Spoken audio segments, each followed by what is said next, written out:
4 mois après sa suspension de façon conservatoire de ses activités en tant que secrétaire général adjoint du PPACI, Charles Rodel Dosso, dans une vidéo publique, demande l'accélération de la procédure disciplinaire parce que, stipule-t-il, pas d'alternative, le combat s'impose à nous. Le secrétaire général adjoint du Parti des peuples africains Côte d'Ivoire, chargé des relations avec la société civile, parle bien entendu du combat contre la vie chère. Rappelons que le 24 novembre 2022, l'ancien ministre avait écopé d'une suspension conservatoire par la direction du PPACI pour son soutien actif à la société civile qui prévoyait marcher contre la vie chère le 25 novembre 2022. Si au regard de plusieurs événements au sein de son parti, M. Charles Rodel Dosso comprend que son parti n'avait rien contre une marche contre la vie chère en Côte d'Ivoire et que mieux le PPACI soutient l'initiative dans le fond, il reconnaît néanmoins qu'il y avait peut-être juste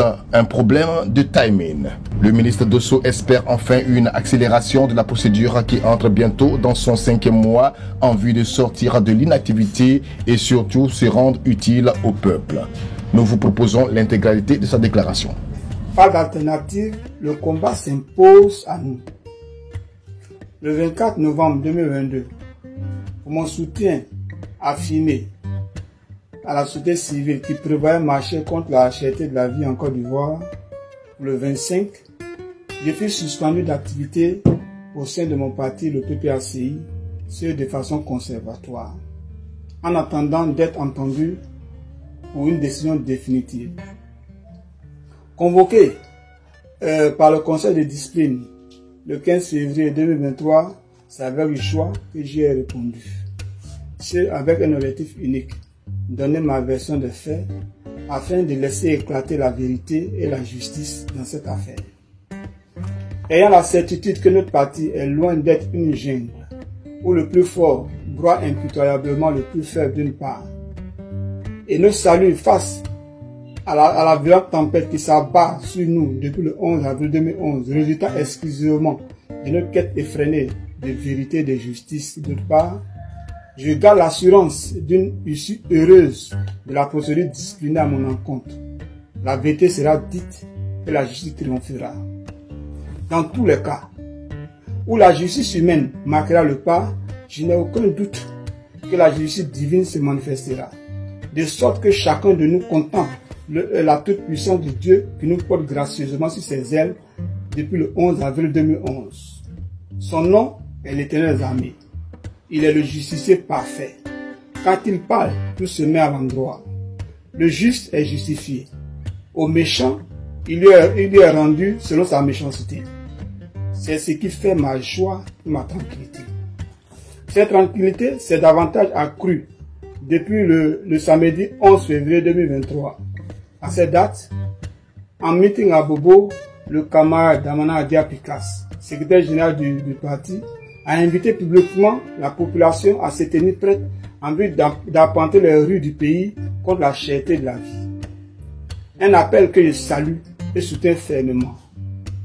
Parti de gauche d'obéissance socialiste, nous ne pouvions rester longtemps inactifs face au martyre que souffre le peuple du fait de l'augmentation exagérée des prix sur les marchés.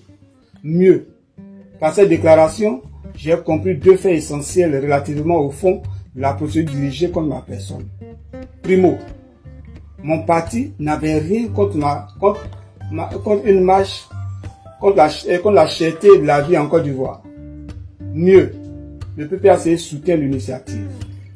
Secondo, par déduction de la première observation, mon parti ne me reproche pas non plus mon soutien à cette marche. Il y a eu peut-être juste un problème de timing. Aussi, en dépit de la lenteur prononcée de cette procédure disciplinaire me visant, je continue d'espérer aux instances de mon parti quant à une issue définitive, juste et équitable. En attendant la fin, que j'espère proche de cette procédure, qui entre bientôt dans son 5e mois, en vue de sortir de l'inactivité et surtout être utile au peuple, alors que les promesses divines accomplies dans le secret sont prêtes à être manifestées, qu'il me soit permis, et ce conformément au texte de notre parti, de me mettre à la disposition de la population ivoirienne pour poursuivre l'œuvre que nous avions entamée ensemble depuis le 16 décembre 2021, faire barrage à la cherté de la vie en Côte d'Ivoire. Ensemble, organisons-nous encore plus pour stopper l'augmentation galopante et anarchique des prix sur le marché. Un phénomène qui paupérise davantage les pauvres et enrichit davantage les riches. Le temps est venu pour nous de retrousser les manches. Repoussons nos limites pour faire front contre ce fléau. C'est le lieu de lancer un appel aux organisations de la société civile, aux syndicats dans leur diversité, ainsi qu'à la classe politique dans son entièreté, à se saisir véritablement de ce mal qui met sournoisement à mort les populations avec notre complicité. Complicité du fait de nos silences coupables et surtout de notre inactivité incompréhensible. À l'unisson, agissons pour sauver le peuple ivoirien de cette exploitation abusive, mortifère dont elle fait l'objet par des hommes d'affaires sans foi ni loi qui se sont emparés de notre nation. À cet effet, en vue de mettre en place un front social de lutte solide contre la cherté de la vie en Côte d'Ivoire, des délégations éclatées rencontreront sous peu les différentes centrales syndicales, les syndics des différents marchés, les organisations des jeunes, des femmes des différents quartiers, ainsi que les acteurs politiques engagés pour le bien-être de la population. Au peuple de Côte d'Ivoire, resserrons les rangs. Déterminons-nous résolument à la lutte. Face à cette mort certaine du fait de la faim qui se profile à l'horizon, la lutte n'est plus une option. Elle est devenue une nécessité vitale, une obligation. Refuser de lutter, c'est accepter volontairement de mourir. Il n'y a plus d'alternative. Le combat s'impose à nous. Même si nous devons mourir par la faim, que cette mort nous emporte debout. Qu'on grabe avec fierté sur nos pierres tombales. Ils n'ont pas renoncé au bien-être. Pour leur bonheur et celui du peuple, ils se sont battus jusqu'au bout. Heureusement, nous ne mourrons pas. L'Éternel des armées s'est résolu à nous offrir la victoire, quelle que soit la puissance de l'adversaire.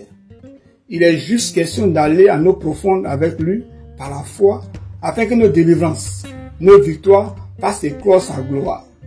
De sorte que nul ne conteste la seigneurie de notre Dieu au terme de cette œuvre faramineuse abattue à notre profit, afin que nul agent des ténèbres ne s'approprie sa gloire.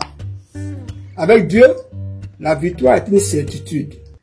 N'est-ce pas l'Éternel qui déclare en Jérémie 1, verset 19, « Ils te feront la guerre, mais ils ne te vaincront pas. » Mieux, ne dit-il pas en Ésaïe 48, verset 15, quand il appelle, la mission réussit toujours. Par conséquent, marchant avec l'Éternel, l'adversité, d'où qu'elle vienne, nous est un gain. Elle permet toujours de faire éclater la gloire de notre Dieu, renversant ainsi tout raisonnement et toute hauteur qui s'élève contre notre autorité, contre son autorité, amenant l'incrédule, l'athée et même l'antéchrist à l'obéissance à Christ. Fils de Côte d'Ivoire, l'heure est venue pour l'Éternel de s'exprimer dans notre nation. Il s'est levé pour mettre fin à nos souffrances. Il agira en dehors de toute approche humaine afin d'asseoir sa suprématie et son autorité de façon non équivoque sur ce pays qui s'est choisi. Nous, dans l'union, avec foi et courage, disposons-nous seulement à être des outils puissants de ses mains. Que Dieu nous bénisse et nous donne de goûter enfin à la victoire promise et maintes fois annoncée. Fait à Abidjan le 15 mars 2023 de Michel Rodel Dessau.